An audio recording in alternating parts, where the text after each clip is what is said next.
From NBC News, this is Today with Matt Lauer and Savannah Guthrie. Live from Studio 1A in Rockefeller Plaza. And good morning. Welcome to Today on a Thursday morning. I'm Savannah Guthrie. And I'm Matt Lauer. And the news about James Galdolfini is stunning. I mean, 51 years old. He's being remembered this morning as a husband, as a father, of course, a very talented actor. That role, Tony Soprano, was groundbreaking, and it's a part that earned him 3 Emmy Awards. And it also, according to a lot of people, helped to usher in a brand new era of TV. Galdolfini died of a heart attack in Rome, where he had been vacationing ahead of a scheduled appearance at a film festival in Sicily. We want to get the latest now from NBC's Claudio Luvanga. Claudio, good morning to you. What can you tell us? Good morning, Samantha. I'm standing here in front of the hotel where James Galdolfini suffered a heart attack last night here in Rome. The hotel is the Boscolo Hotel in Piazza della Repubblica, one of the main squares here. We were told by the director of the hotel that the actor fell unwell in his hotel room and fell in the bathroom of the hotel room at about 10 o'clock local time last night. That's about 2 o'clock p.m. Eastern time. Now, he was in the room with his son, Michael, a 13-year-old son, who called out for help immediately. The hotel staff rushed out to the room and they found him lying on the floor. They say that he was still alive then, but it was quite clear that he needed immediate medical attention. That's why they called the ambulance. The ambulance arrived shortly after, and when the ambulance arrived, the director told us the sister of Galdolfini, who was vacationing with the family here in Rome as well, arrived with it, and they all rushed to the hospital, but the hospital tell us, which is about 3 minutes drive from here, it told us that he was pronounced dead upon arrival. Savannah.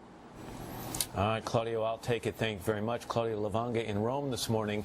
NBC's Mike Taibbi is in Los Angeles with a closer look now at the life and the career of James Galdolfini. Mike, good morning to you.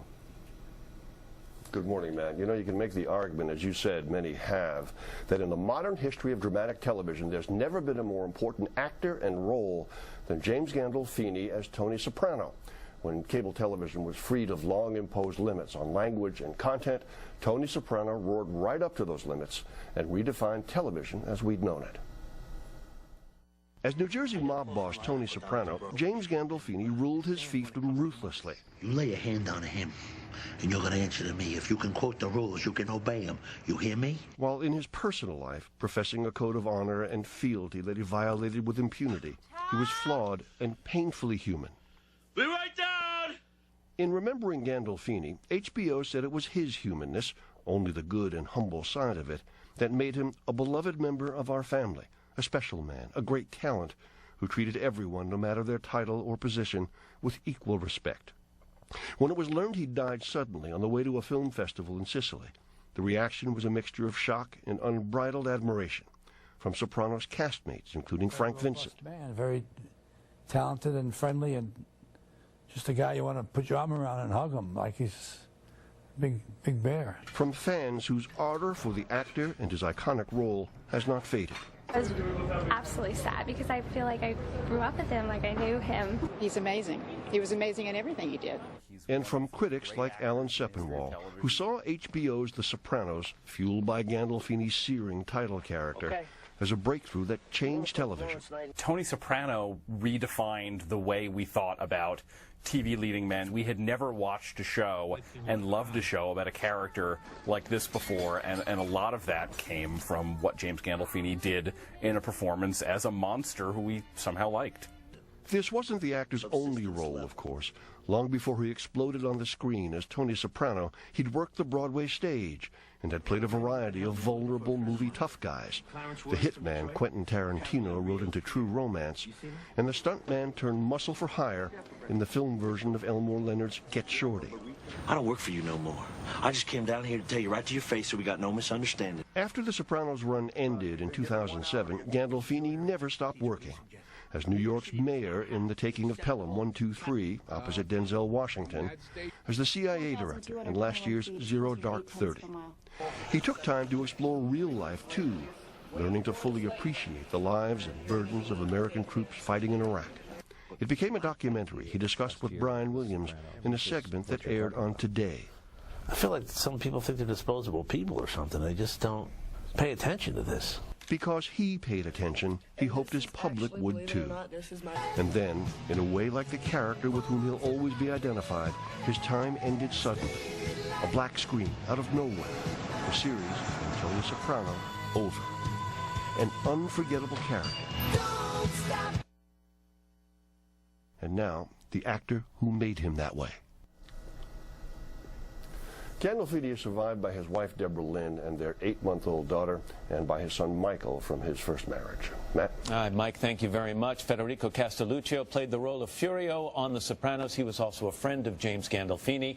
Bill Carter is with the New York Times, interviewed Gandolfini on several occasions. Guys, good morning to both of you. You knew him, you covered him.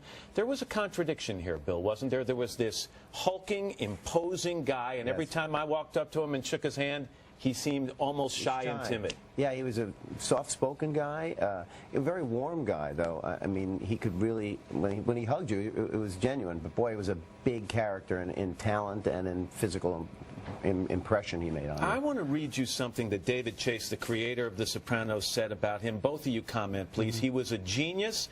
Anyone who saw him, even in the smallest of his performances, knows that. He's one of the greatest actors of this or any time.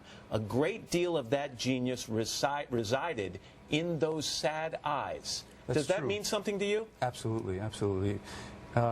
I couldn't have said it better myself. James Gandolfini was one of the greatest actors of our time. Working with him, I learned so much. I mean, he was a really well-nuanced actor. I mean, there was a lot of layering in his work, you know. Laurence Olivier said that film acting is about acting with your eyes, and that's what he did. His face was so expressive, and he could do so much, conveying, you know, menace, but also vulnerability, warmth, love for his children. He was very effective in the way he could convey that with his face. Giancarlo Giannini. You know, those eyes that you see on screen. There's an article coming up in GQ magazine that talks about at times Gandolfini went to dark places. Yes. That the role burdened him in many ways, and that he would disappear and come back and be a different guy. Did you see that on the set, Federico? I did, actually. I did. There was a time that we were supposed to shoot a scene where my character basically wants to kill him, wants to throw him into a propeller blade, and he disappeared.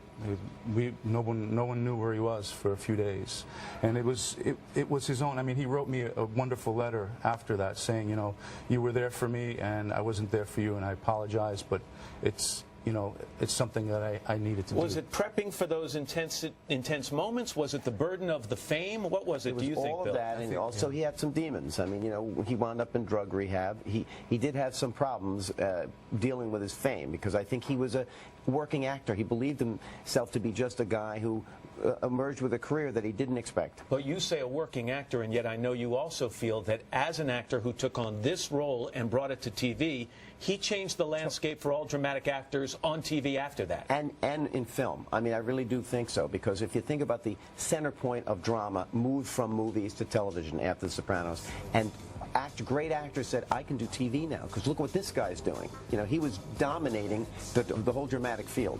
Well, he will be missed. Federico, our condolences to you on the loss of your friend Bill. Always good to get your perspective. Thank you very much.